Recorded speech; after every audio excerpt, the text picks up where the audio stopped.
Every major key has a relative minor key. We call them relative because they share the same key signature. Now, it's important to distinguish between parallel and relative minor keys. We talked about parallel minor keys in the last video, and parallel minor keys share the same starting note, but they have a different key signature, while relative minor keys share the same key signature, but they start on a different note.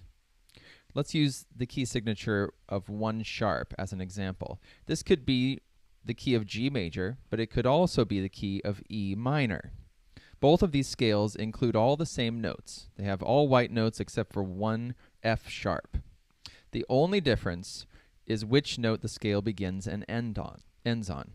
So G major has a relative minor key, E minor. They've got the same key signature, but a different starting note.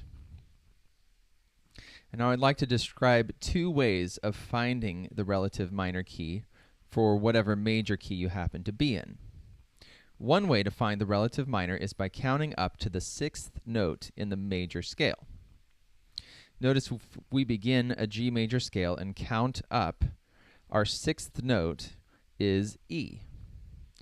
And E is the relative minor to G major. Let's do another example. This time we'll use 2 sharps. 2 sharps, the major key is D major. And now it's our job to find out what the relative minor is. The relative minor will share the same key signature, 2 sharps. And remember, the 6th note in the major scale is the relative minor key. So if we count D as 1 and go up, the 6th note we'll get to is the note B. So now we know that D major and B minor are relative keys. Let's use that same key signature, but now I'm going to show you a different way to find the same result. Relative minor keys can also be found by going down 3 half steps from the major key. To find the relative minor of D, we can start at D and count down 3 half steps to land at B. So once again, we find that D major and B minor are relative keys.